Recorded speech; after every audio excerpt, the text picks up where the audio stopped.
안녕하세요, 속보유입니다. 자, 오늘은 방금 전에 소매 판매 데이터가 나와서 그 내용을 소개해 드리려고 제가 불멍을 하다가 이렇게 속보를 찍게 됐는데, 사실 어제 발표됐던 CPI보다 오늘 발표된 소매 판매가 더 중요하다고 제가 어제도 말씀드렸었잖아요.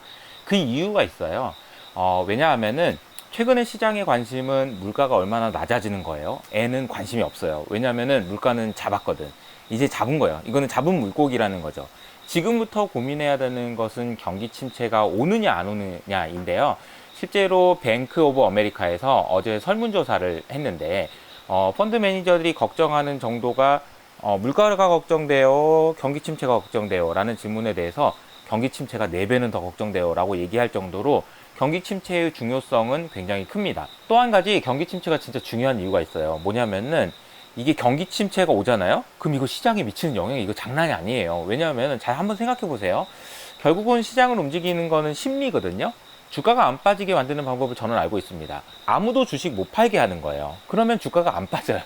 그런데 주식을 팔고 싶은 마음이 드는 이유는 여러 가지 있겠지만, 주가가 빠져가지고 심장이 콩쾅콩쾅 할 때, 그럴 때 주식을 팔고 싶죠. 그런데 또 한 가지 방법이 있습니다. 그러니까 주가가 빠졌을 때 심리적으로 영향을 받는 거랑, 그리고 내가 만약에 회사에서 잘렸어, 그래서 주식을 팔고 싶은 거, 이거는 정도의 차이가 훨씬 더 크죠. 그래서 시장이 움직이는 것의 임팩트는 경기 침체가 실제로 온다고 하면은 훨씬 더 크다. 그래서 진짜 이거 무서운 거다. 그러니까 저도 미국의 경기 침체 이거 함부로 얘기하지 마세요 라고 이야기를 했었던 경험이 있습니다. 근데 히스토리를 한번 생각해 볼까요? 경기 침체에 대한 이야기가 언제부터 부각됐죠? 한 2주 전에 있었던 ISM 제조업 지수라는 지표하고 미국의 비농업 고용자 수라는 이 두 데이터를 가지고 사람들이 이거 경기 침체 같은데? 라는 이야기가 굉장히 많았었거든요. 근데 ISM 제조업 지수랑 비농업 고용자 수, 이 두 가지는요, 미국 경제 지표의 양대축이에요. 제일 중요한 지표 두 개가 동시에 이상하리만큼 경기 침체를 딱 가리키고 있으니까 사람들이 놀랄 수밖에 없었던 거죠.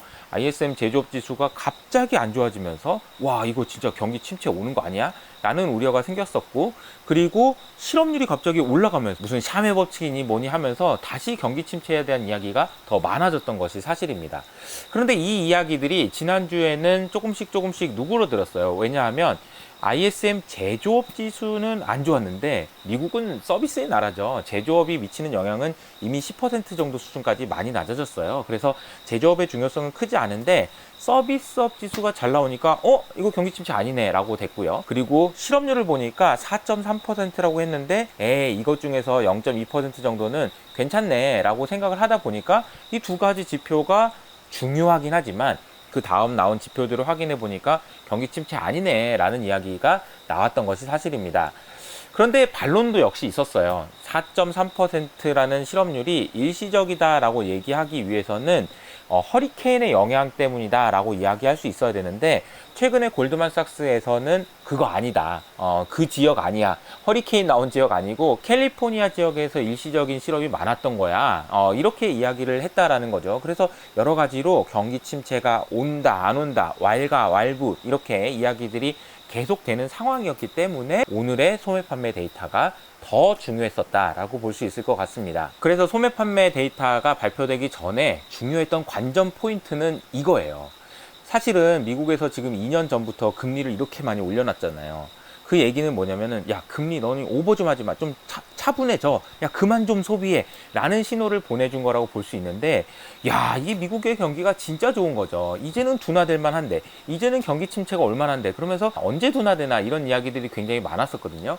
그리고 이번에 발표되는 소매 판매 데이터가 발표되기 전에도 카드 사용량을 봐도 그렇고 여러 가지 지표들을 보니까 소매 판매가 이번에는 분명히 둔화될 거다라는 전망들이 많았던 것이 사실입니다. 그런데 갑자기 오늘 발표된 소매 판매 데이터가요, 엄청난 서프라이즈가 나왔습니다. 컨센서스가 지난달 대비 0.4% 증가였었는데 실제로는 1% 증가였어요. 그리고 코어 리테일 세일즈라고 해가지고 핵심 소매 판매 역시 0.1%가 예상치였는데 실제치는 0.4%가 나와버렸습니다. 게다가 주간 실업수당 청구 건수를 보니까 컨센서스가 23만 6천 명이 저 실업했는데 돈 좀 주세요 라고 할 줄 알았는데, 이거 보니까 22만 7천 명, 이것도 실업자가 별로 없다라는 이야기잖아요. 그러니까 미국의 경기 침체 없는데요?